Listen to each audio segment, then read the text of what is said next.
Welcome to 99 TV. నేను బ్రహ్మనాయుడు. అజ్ఞాతం వీడిన వంగవీటి సంతన్ కుమార్. అదేంటది అజ్ఞాతం వీడినా ఏంటి అని అనుకుంటున్నారా? అవును, ఈయన దాదాపు 10 సంవత్సరాల నుంచి పూర్తిగా అజ్ఞాతంలోకి వెళ్ళిపోయారు. 10 అనాలో లేకపోతే 15 అనాలో కానీ ఒక దశాబ్ద కాలం దాటింది ఈయన అజ్ఞాతంలోకి వెళ్ళిపోయి.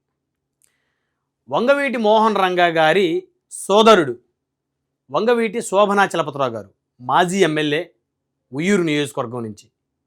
ఆయన కుమారుడే వంగవీటి సంతన్ కుమార్. ఒకప్పుడు ఉమ్మడి కృష్ణా జిల్లా రాజకీయాల్లో తనదైనటువంటి ముద్ర వేసుకున్నాడు ఆయన.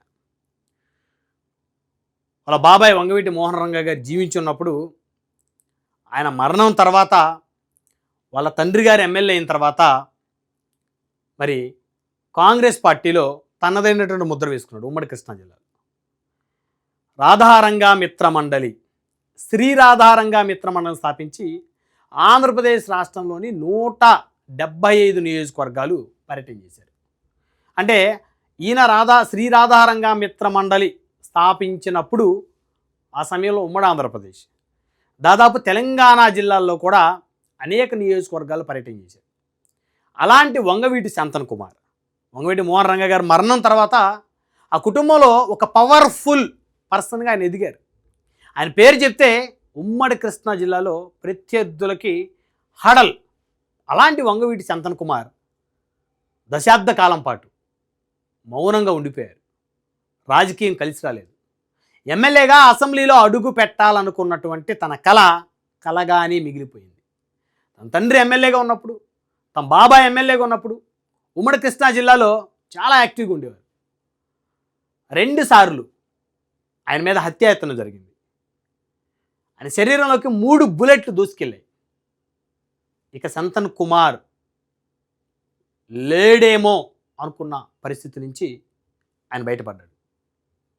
2 సార్లు ఆయన మీద హత్యాయత్నం. ఆ తర్వాత ప్రభుత్వం కూడా ఆయనకి భద్రతని కట్టుదిట్టం చేసింది. ఆ తర్వాత కూడా ఆయన యాక్టివ్గా పాలిటిక్స్ చేశారు.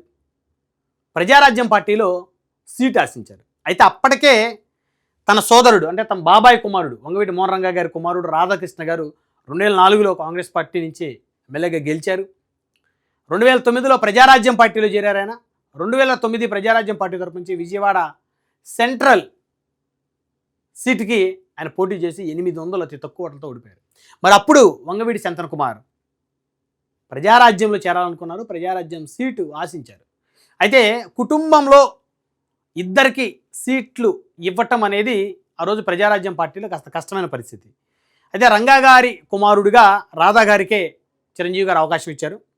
సంతన్ కుమార్ గారికి ప్రజారాజ్యం పార్టీ నుంచి సీట్ రాలేదు. అయినప్పటికీ కూడా ఆయనేమి వెనకడుగు వేయాల. తన రాజకీయాలు అలాగనే కొనసాగుతూ వచ్చాయి. శ్రీ రాధారంగా మిత్రమండలి ఆర్గనైజేషన్ రాష్ట్ర వ్యాప్తంగా బలోపేతం చేశారు. ఎక్కడ ఎవరికి సమస్య అని వచ్చినప్పటికి కూడా ఆయన దగ్గరికి వస్తే ఒక్క ఫోన్ కాల్తో సమస్యను పరిష్కారం చేసి చూపించాడు. తమ బాబాయిలు వంగవీటి పెద్దరాధ, వంగవీటి రంగా గారుల వాళ్ళలో ఉన్నటువంటి ఒక డైనమిజం ఆయనలో చాలా స్పష్టంగా కనబడింది అని చెప్పేసి ఇప్పటికీ ఉమ్మడి కృష్ణా జిల్లాలో ఆ కుటుంబానికి సంబంధించినటువంటి అభిమానులు అంచులు చెప్తూ ఉంటారు. అంత డేర్గా రాజకీయాలు చేశారు.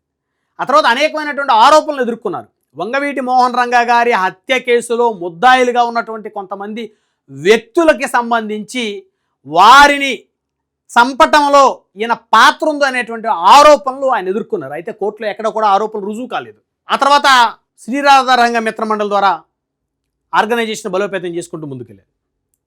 2014 నాటికి వైఎస్ఆర్ కాంగ్రెస్ పార్టీ సీట్ ఆశించారు. విజయవాడ నగరానికి సంబంధించి 3 నియోజకవర్గాల్లో ఎక్కడో ఒకక్కడ వైసీపీ తరపు నుంచి పోటీ చేయాలనుకున్నారు. ఆ రోజు అవకాశం లభించలేదు. కట్ చేస్తే 2015 ఆ ప్రాంతం వరకు కాస్త యాక్టివ్గా ఉన్నారు. అప్పటి నుంచి పూర్తిగా కనుమరుగైపోయారు.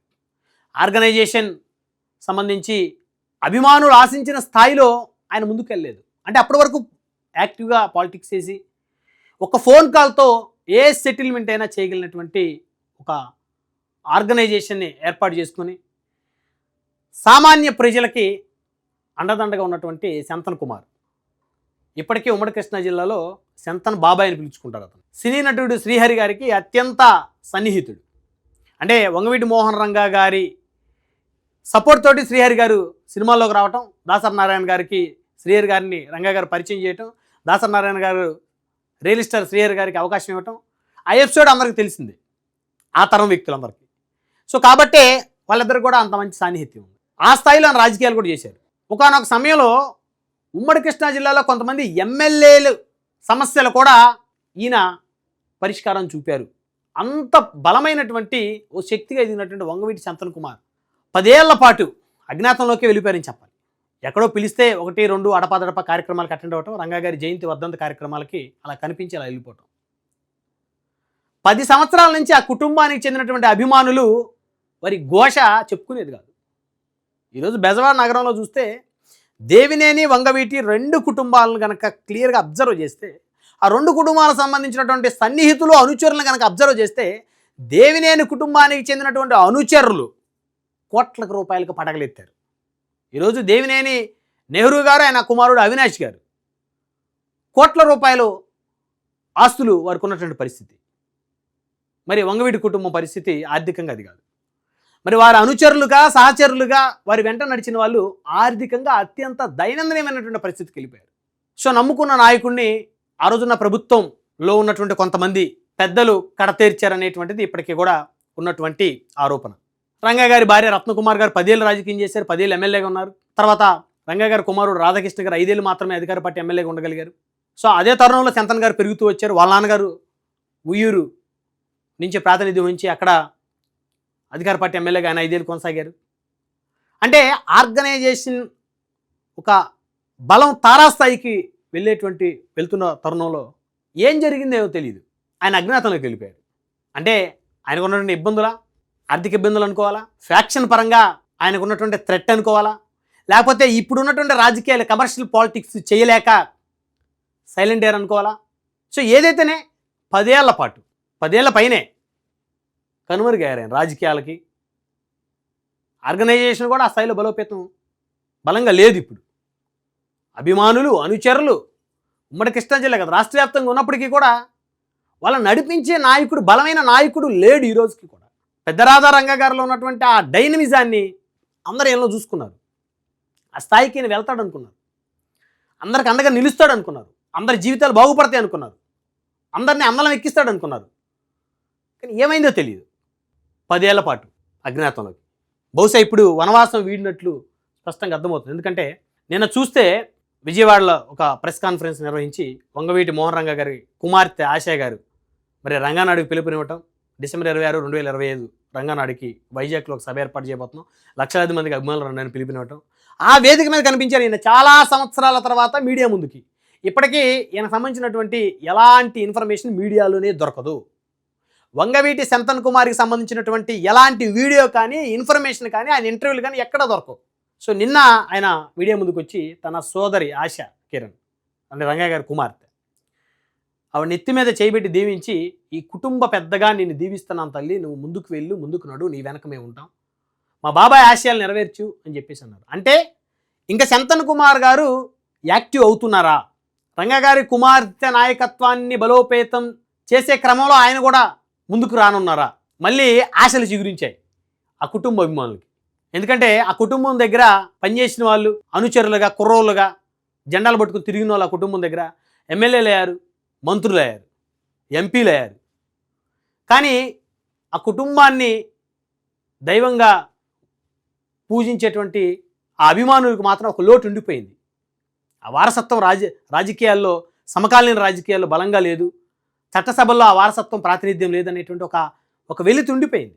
సో మళ్ళీ 10 సంవత్సరాల తర్వాత వేదిక మీద ఈయన చూడగానే అందరూ మళ్ళీ వస్తున్నాడు శంతన్ కుమార్ గారు, మళ్ళీ ఆనాటి పౌరుషం ఆయన చూపించబోతా ఉన్నారు, సామాన్యుడికి అండగా ఉండబోతా ఉన్నారు అనేటువంటి ఒక చర్చ ఉమ్మడి కృష్ణా జిల్లాలో మొదలైంది. అంటే ఉంటారా, లేకపోతే అలా కనపడి మళ్ళీ ఎప్పుడుకో కనపడతారా?